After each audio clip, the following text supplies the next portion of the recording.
With all the attention on stocks lately, it's been easy to forget about the market that enjoyed an even bigger rally off the post-crisis lows, credit.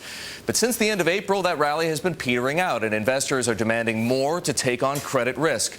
Bruce Richards is one of the biggest such investors. He's the co-founder and CEO of Marathon Asset Management, an $11 billion hedge fund focused on corporate and structured debt. And Bruce is here with us this morning. Bruce, great to have you. Thanks for coming. Good morning, Erik. Let's talk about what we've been seeing in the credit markets over the past, say, 6 to 8 weeks. Spreads are widening. You've got high-yield spreads at their highest levels of the year. The investment-grade spreads have also been backing up. And what I want to know is, from your perspective, with $11 billion at work, does that represent an opportunity, or are we seeing some signs that credit investors see the economic outlook weakening? They're concerned about policy uncertainty. It's absolutely a buying opportunity in certain regards. If you think about the high-yield spreads, they're defined typically in a range of 300 off to 1,000 off. 1,000 off is associated with a recession where default rates go to double digits, and 300 off is associated with very strong economic growth where default rates are less than 1%. So we're just coming from an environment, 2008 and 2009, where the default rate peaked at 12%. It's in the process of declining to 4 to 5%. 4 to 5% default rates, we believe, is consistent with high-yield spreads somewhere in the vicinity of 500 off to 750 off.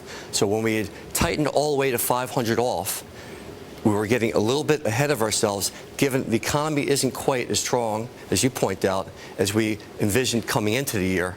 And we're seeing cracks in the economy, and we're seeing perhaps economic growth, but not as robust as some of the economists have been predicting and some of the market participants had been anticipating. You think we'll get back to that 500 basis point spread level? And if so, how long do you think it'll take? It'll happen. I mean, we're in a trading range. 500 is defined, we believe, at the tight end of the range, 750 at the wide end of the range. We're around 700 off now.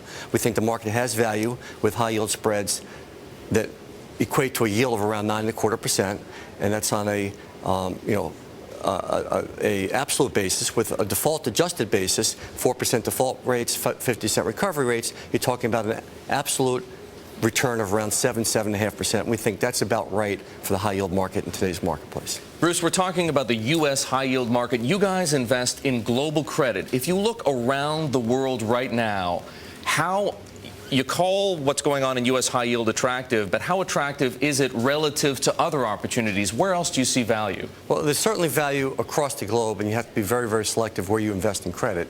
The biggest credit markets are the U.S. and Europe, because Asia doesn't have a robust, very large credit market when you talk about high yield and distressed. And so if you look at U.S. and Europe, it's a $3.7 trillion market for corporate, single-name corporate debt that's non-investment grade. That's a pretty large market. In the era of Enron and WorldCom, that marketplace was a total of $1.9 trillion. So the marketplace has doubled since then. In terms of the opportunity set, we believe there's a greater opportunity right here at home in the U.S. in both structured credit and in corporate credit.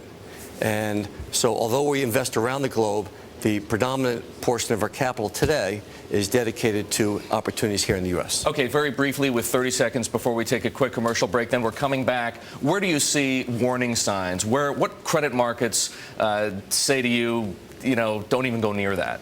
Right.